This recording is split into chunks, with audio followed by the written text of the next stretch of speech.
we are beginning our class in Koine Greek.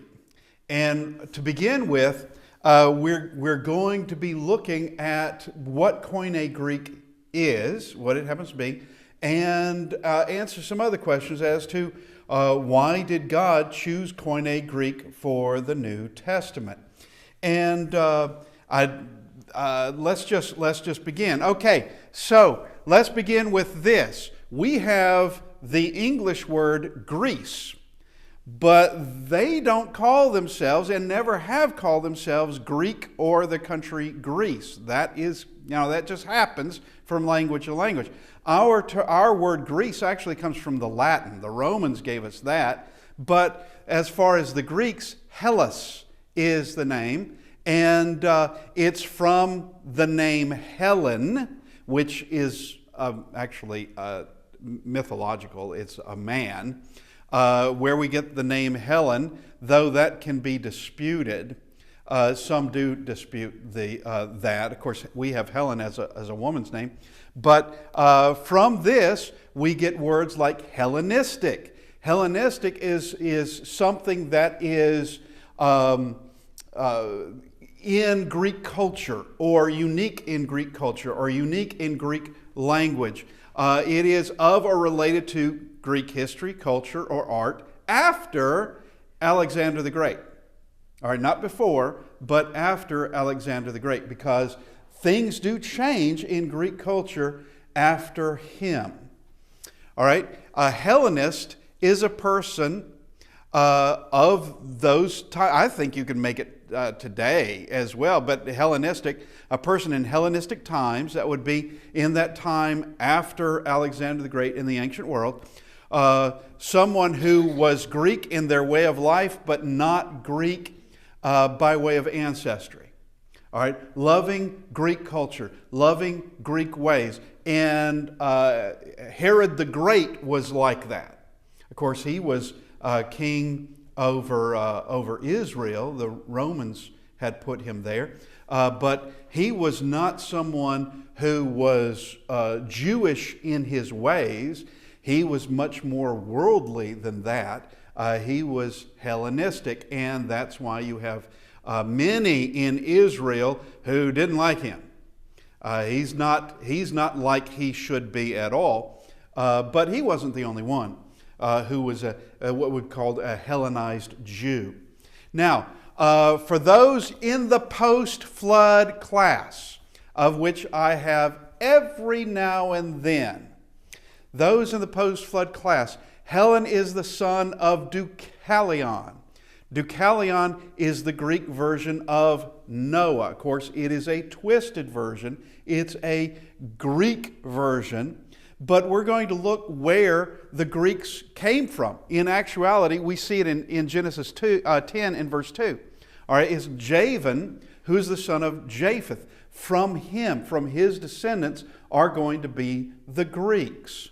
And it is the ancient settlements that became the Greek people in time. Now, we have Genesis 10 beginning in verse 2.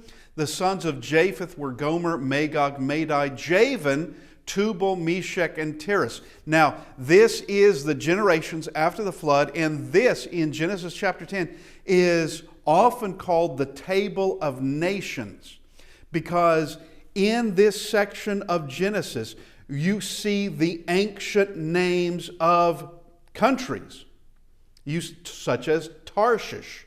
You see the ancient names that are there, and let's just go forward. The sons of Gomer were Ashkenaz, Riphath, and Togarmah. The sons of Javan were Elisha, and that is a different spelling than the prophet Elisha, and I mean different spelling in the Hebrew, because Genesis 10 is written in Hebrew. Tarshish, Kittim, and Dodanim. From these, the coastland peoples of the Gentiles were separated into their lands, everyone according to his language. So this is the separation of nations after Babel, which is in the next chapter, Genesis 11. This is showing what happens after Babel. So it's in Genesis is not exactly completely chronological. it does give us information, and there is a separation of languages, and then in Genesis chapter 11 will tell us how that came about. According to their families, so these different sons, Javan being one, would have taken their family wherever they ended up after Babel. And of course, this does prove the point that God did not split up any nuclear home, we might say. He did not split up husband and wife. He did not split up wife and children, or parents and children, I'm sorry. He didn't split them up. Now, extended families, obviously he did. Cousins won't be speaking the same language anymore. But into their nations. And so there's a separation that happens. These were the families of the sons of Noah according to their generations in their nations, and from these the nations were divided on the earth after the flood. Now, we just come to this. We have Noah in chapter 10, verse 1, Japheth in verse 2, Javan in verse 2, and then his sons in verse 4. Elisha, Tarshish, Kittim, Dodanim. This is all from Javan. And Javan is where we get the Greeks. Javan is the Hebrew word for Greek. All right, we use the word Greek. The Greeks use a different word, but the Hebrews, they use the word Javan. Now, Elisha, that's the islands in the Aegean Sea. That's where he went and his descendants ended up. And once again, it's a different name than Elisha the prophet. And Elisha, actually, this Elisha is mentioned in 1 Chronicles 1:7 and Ezekiel 27:7. Then we have Tarshish, that is Spain. And of course, we have that in the book of Jonah. That's where Jonah was headed. But we see that in 1 Chronicles 1:7, 2 Chronicles, Psalms, Isaiah, Jeremiah, in many places throughout there. We have Kittim. Kittim ends up in Cyprus. 1 Chronicles 1 and verse 7 mentions him. Dodanim, there is also a version of this, and it all has to do with the Hebrew, of Rodanim, Rodanim, and end up in Rhodes. 1 Chronicles 1 and 7 refers to him as Rodanim.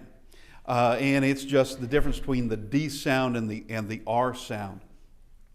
Now, what will we learn in all this? We're going to learn history. We're going to learn the providence of God. We're going to learn the reason why God chose Koine Greek for the New Testament, because it's not by happenstance.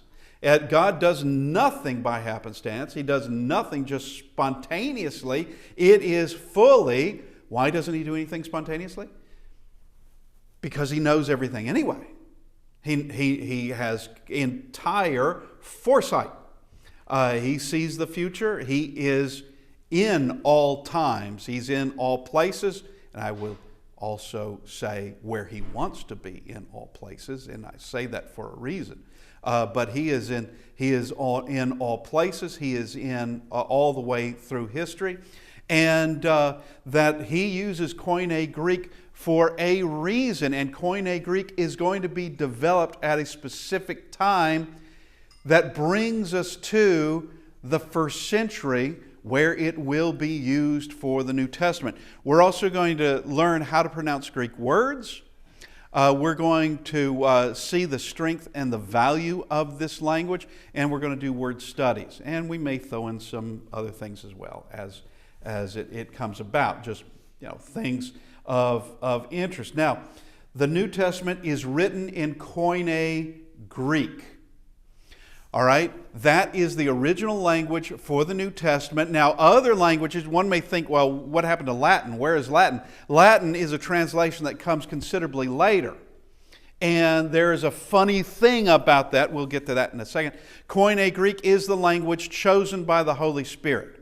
All right, now, when we get to the Reformation, which is many centuries after the New Testament is written. When we get to the Reformation, there are those, and in that period actually before we get into the Reformation, there are those who want to translate the Bible into the common language of different countries.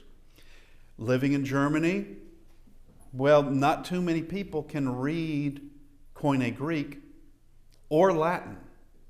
All right, in England, same thing. There's only so many people that know those languages whatsoever. And there was a concerted effort by the Roman Catholic Church that the Bible was never to be translated in to the language of the people. But what is this? That's Latin. Latin was already a translation. Latin was not the original. They're reading Latin, the Roman Catholic Church. They're not reading the Koine Greek. That was foreign to them. They are reading Latin. And that was already a translation coming a few hundred years after the New Testament is written in Koine Greek.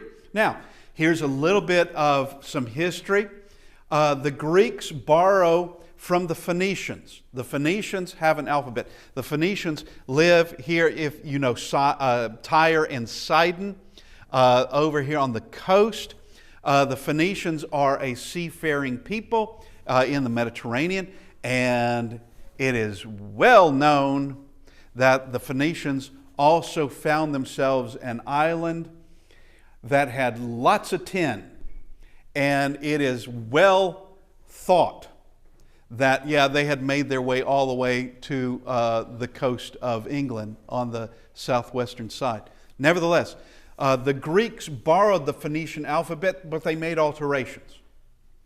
All right? They got it from the Phoenicians, but it doesn't stop there. From the Greeks, this alphabet of the Greeks then spread to other places. It went west, where it became Latin, and then other languages that come around in time, such as English.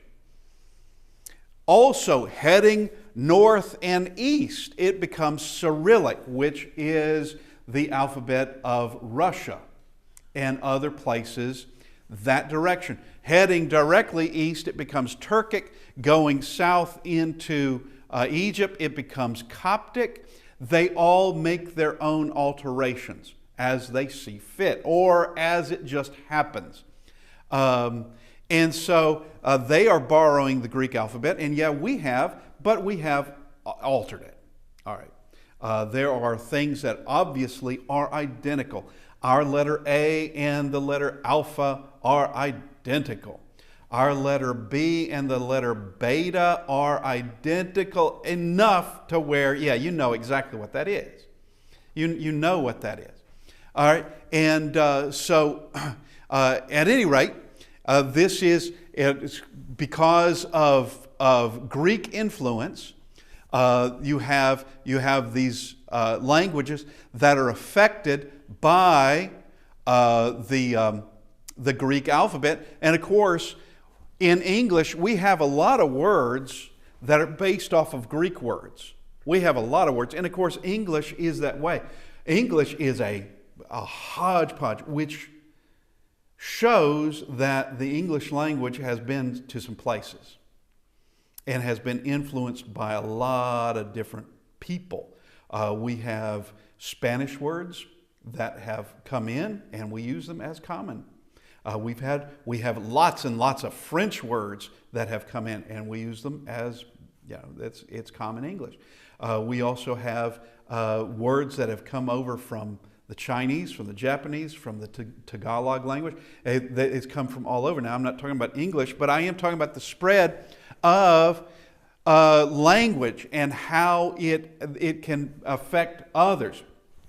Now, the word alphabet comes from the two Greek letters alpha, beta, of where do you know the alpha, beta, which is reciting the Greek alphabet.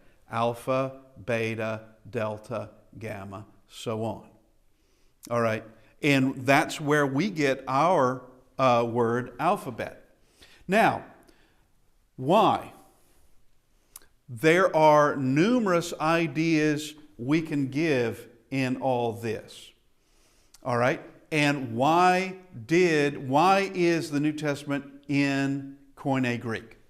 All right, the Old Testament was written in Hebrew for Israel primarily. It wasn't exclusive all the time. And it was, copies were made.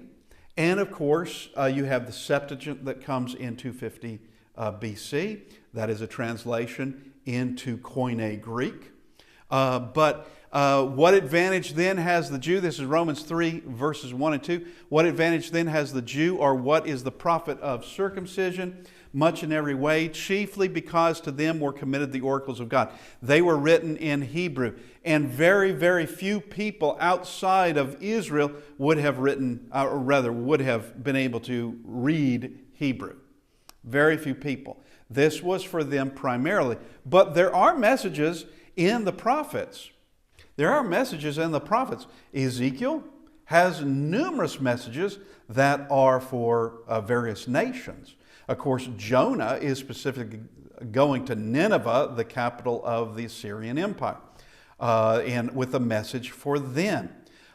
We can also see in other places where Amos speaks to various nations, but primarily it is to Israel.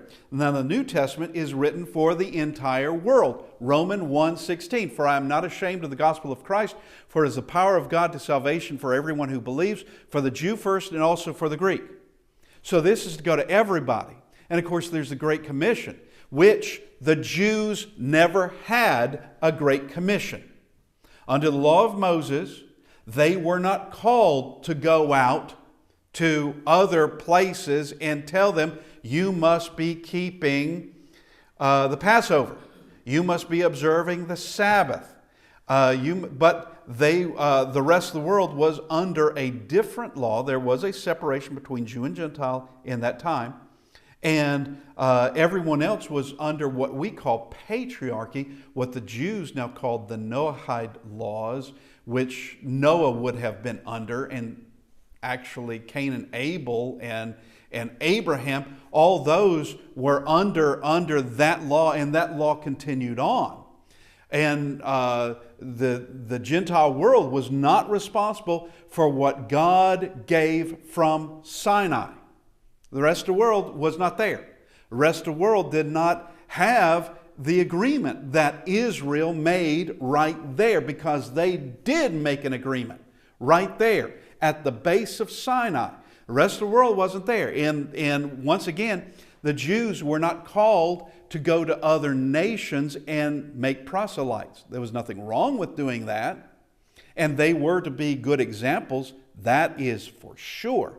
But it isn't until we get to the law of Christ that this is now, there is no longer Jew or Greek, Jew or Gentile.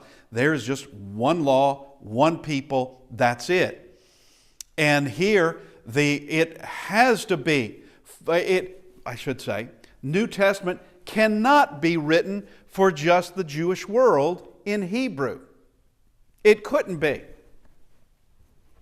It goes to the common language of the day. Koine Greek was the common language in the first century Mediterranean world, and actually well beyond the Mediterranean, to areas where they would not say, yeah, we're close to the Mediterranean. No, they're not. They're not close at all. But it goes well beyond. Now, let me just ask a question. Like Koine Greek, there have been at other times in history what could be called a common language, a go-to language. What is that language today? There is one today. What is that language? It is English. It is English. You can get further in the world with English than you can any other language. All right, you're more likely to find someone in another country that speaks English than they do in any other language. And there are other languages that could get you far, but not as far as English does. In this day, it was Koine Greek. That's the common language. That's the one that could get you further. Now, yes, in Acts chapter 2, you have the apostles there speaking in various languages, because they're going to everyone's first language is what they're doing. And of course, it's a miracle in all that. And yes, in the first century, there would have been those that did not read nor speak Koine Greek. There would be. Just like today, there are people that do not speak nor read English. But by and large, this was the most powerful language to do what was in spreading the gospel. All right. Now, Paul speaks to the Roman commander Claudius Lysias in Greek. They are in Jerusalem. Paul speaks Hebrew, but he also has the gift of tongues. He does, but Paul actually grew up in a Greek-speaking town. Paul speaks Hebrew. Claudius speaks Latin, and both of them speak Koine Greek.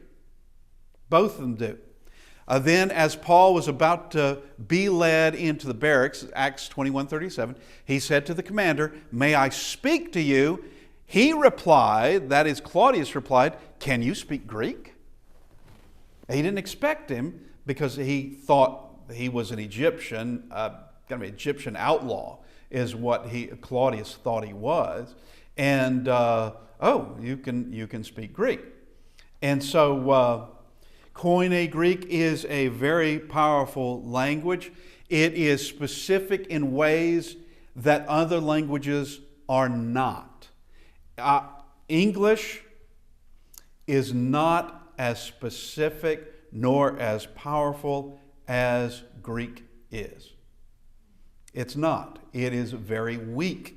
And there are certain concepts in Koine Greek we don't really have in our words in English. I mean, we can understand the concept, but it's not put into our language.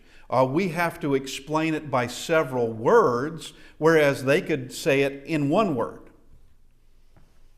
Just choosing the right form of that verb, or the right form of that noun. Now, Koine Greek means common Greek, and it is the language of the marketplace and home. It was the language that developed after Alexander the Great. All right, it developed. Languages always change, but Koine Greek, after a certain point in time, after some point in after the first century, Koine Greek is going to become dead. And there's a reason for it. Because languages always change. Always. If you've ever had a problem with Shakespeare, if you've ever had a problem with very old English, such as reading Beowulf, you understand languages change. And here the Koine Greek became a dead language, to where everything remains, every definition, every word remains the same. It doesn't change. It doesn't change.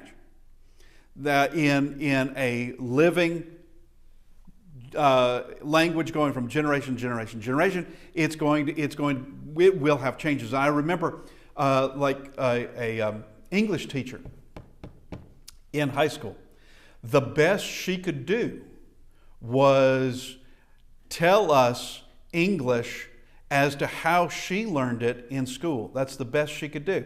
And she admitted there are words now that was the wrong word back then, but today It's the correct word. It is legitimate to use that word in this particular sense because languages change. And she didn't particularly like it, but that's just the way, and from that day to today, things are constantly changing. But the Koine Greek stays the same, and the definitions have not changed at all. Now, it was the common dialect, and it's also known as the Alexandrian dialect, Biblical Greek, Septuagint Greek, the New Testament Greek. Yeah, the Septuagint, written in 250 BC, it is the Greek translation of the Old Testament. It is in Koine Greek. And of course, New Testament comes in the 1st century AD, still using Koine Greek. And it is the same. Someone who reads the New Testament Greek or Koine Greek of the New Testament can also read the Septuagint. That is no problem at all. But this was spread by the influence of Alexander the Great and developed after him. And now, Koine Greek versus Attic Greek. These are different. Attic Greek, from the region of Attica. It's an older version of Greek, also referred to as Classical Greek. It's used in older Greek literature and philosophical works. Socrates, Plato, Aristotle, they all wrote and spoke in Attic Greek. Homer, who predates them all, he wrote in what is known as Homeric Greek. That's different. All right? That's different from Attic, which is also different from Koine, which is a younger language than either of these two. Now, let's talk about the providence of God in all of this. We have 4 empires. Yeah, the 4 empires in Daniel are numbered. This one I had to throw in because it's important too, the Assyrian Empire, though the Assyrian Empire predates Daniel. But there are things at work during these empires that are done in preparation for the 1st century and with Christ entering the earth and His gospel being put down on paper. So we have the Assyrians, they are first, and with them you have the beginnings of the dispersion. That would be the dispersion of the Jews. And from this, you also get the beginnings of the Samaritans, which we will see in the New Testament. The Samaritans are around because of the Assyrians. And the Assyrians, what the Assyrians did is they conquered many lands, and they knew that if we conquered country A, and we left country A altogether, that country A speaks the same language, has the same interest, has the same loyalties, has the same religion, has the same culture, if I didn't mention that already, has all this background to them. They are one big family. You leave them there intact, they are more likely to rise up and rebel against you because they can coordinate it. But if you also conquer country B and country C and you scramble up those people, they don't have the same culture, they don't have the same language, they don't have any of these things, and they're less likely to rise up against you because they can't coordinate, not very well.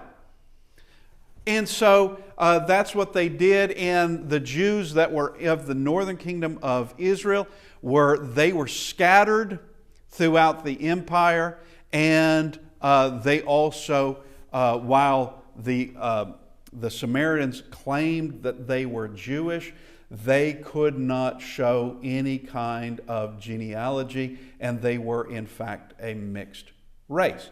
But the big thing is that with them is they could not show any kind of genealogy. It's lost. It was never recorded. And the fact that they had their own religious views that were contrary to God's views. Anyway, we come to Babylon. Babylonian Empire that's continuing of the dispersion. And why is this a thing? Because you have people like Saul of, where's Saul from? Tarsus. All right, Tarsus is not in Israel. Tarsus is a Gentile city. Where was, anybody remember where Barnabas was from? He's from Cyprus. All right, also not Jewish. He's Jewish, but that's not part of the Jewish state. Cyprus is not. And you have others like Priscilla and Aquila. Where's the first place we find Priscilla and Aquila?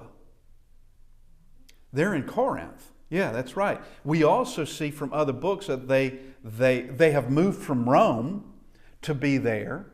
So they had been in Rome. This is because of the dispersion that happened. So what does that mean? That means that you have those who know the Old Testament.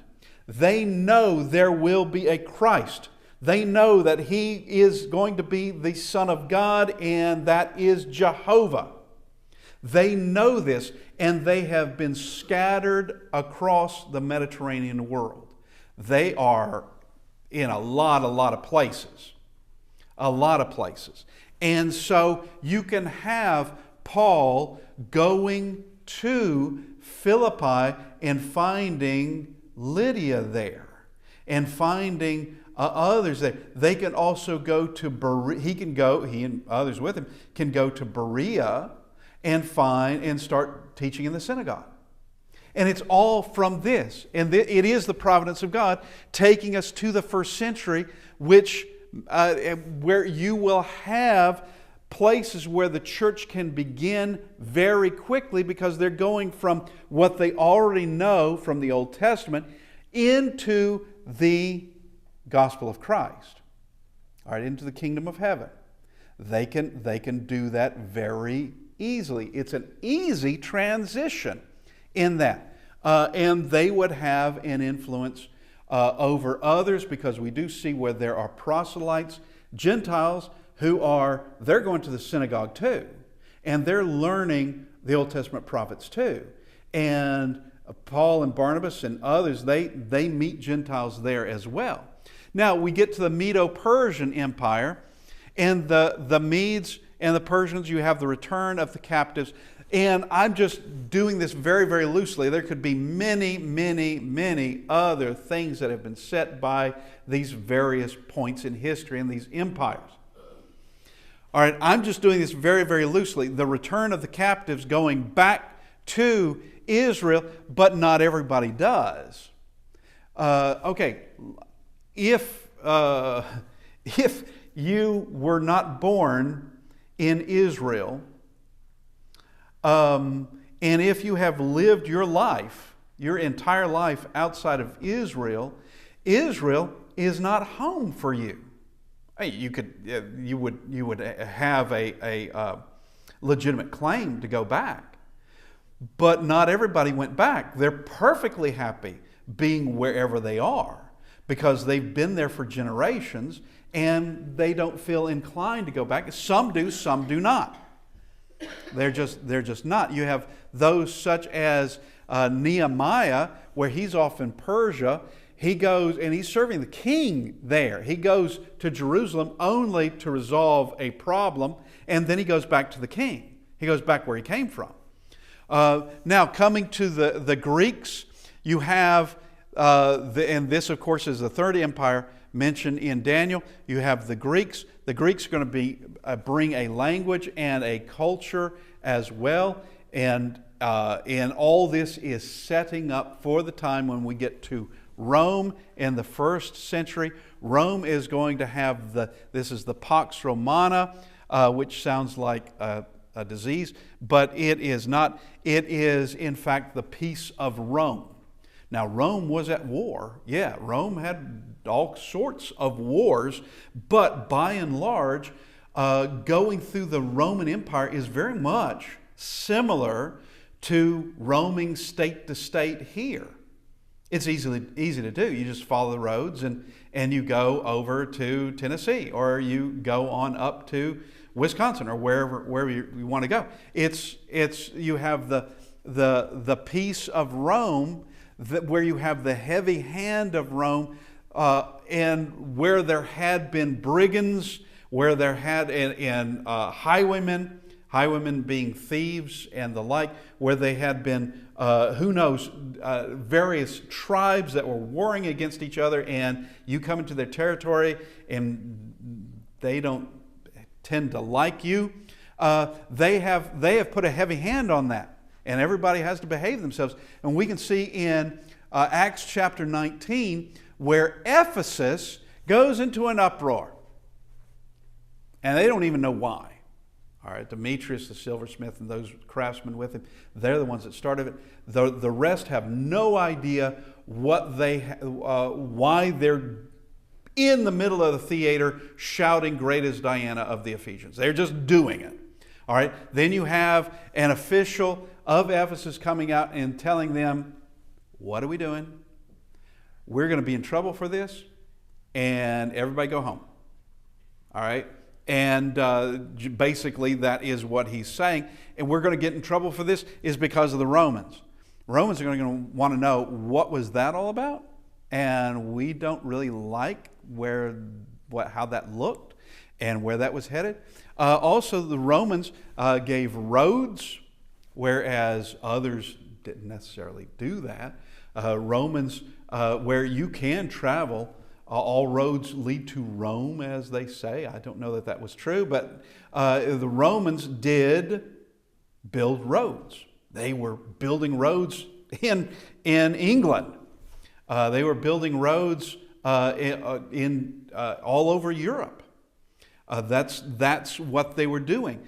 And all of this is working for the spread of the gospel. And of course, here, number 3, with the Greeks, it is going to be the language that is there. Now, we have Alexander the Great, 356 to 323 BC. He is great, and he does everything by 33 years because he dies at age 33. He began his reign in 335 BC. He spread Hellenistic culture across his empire, including the Alexandrian dialect.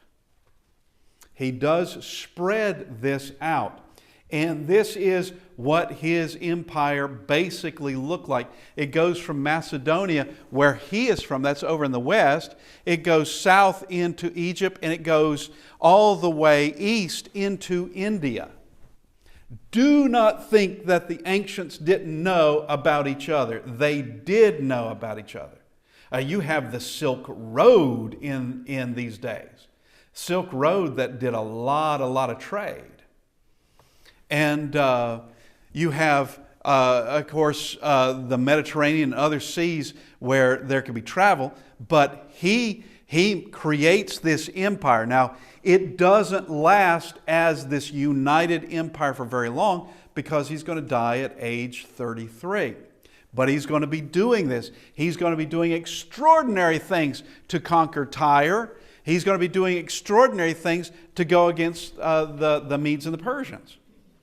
And how he is described in the book of Daniel is very accurate, and how Rome is described in the book of Daniel is very accurate. Now let's talk about Daniel and Alexander. Daniel being the prophet who is prophesying about what Greece will do. It is one of those empires. It's the third empire.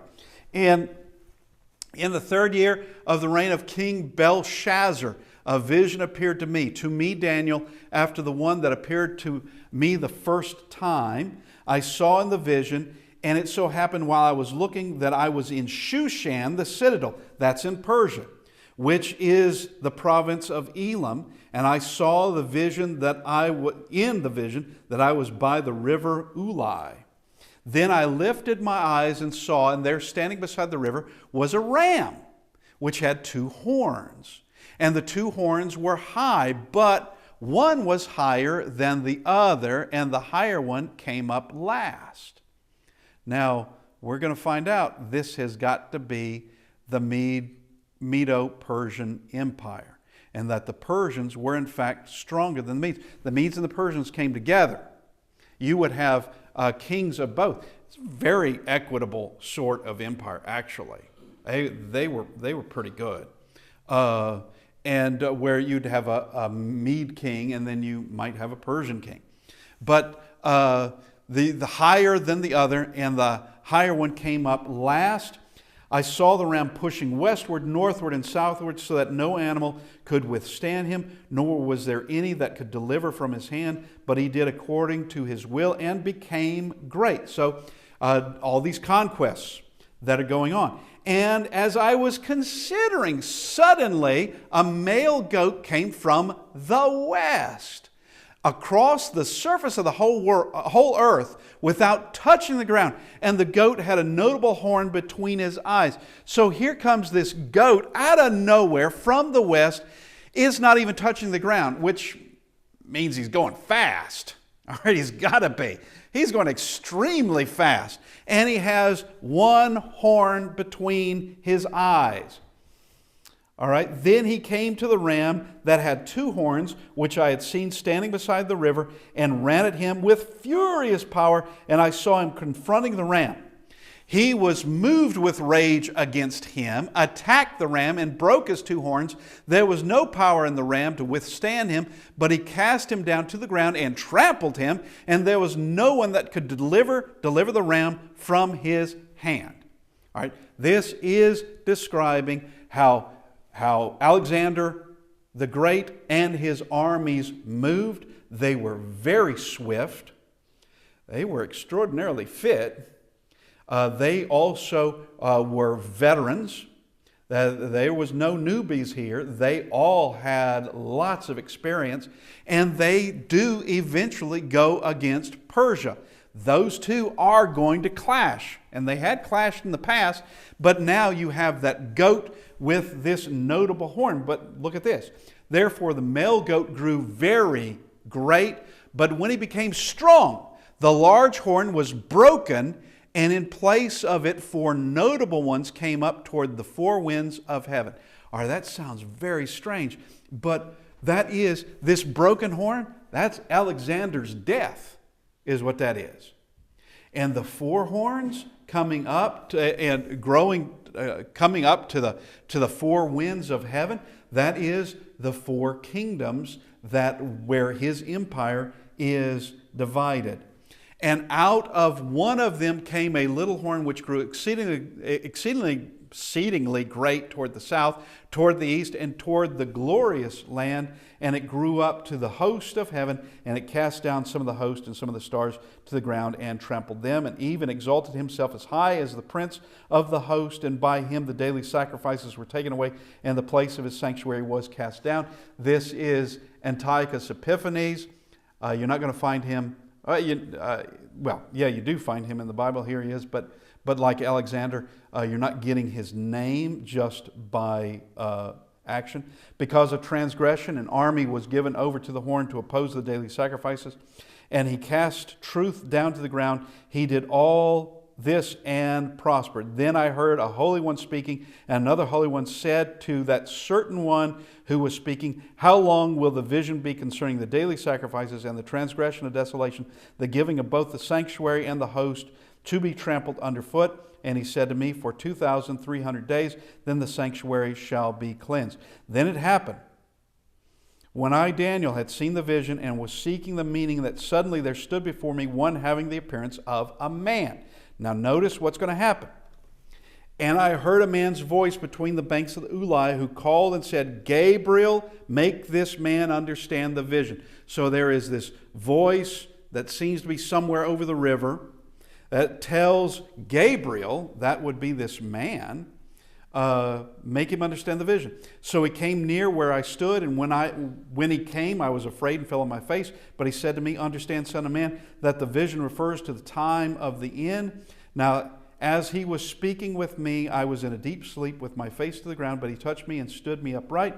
And he said, look, I am making known to you what shall happen in the latter time of the indignation, for at the appointed time the end shall be. The ram which you saw having 2 horns, they are the kings of Media and Persia.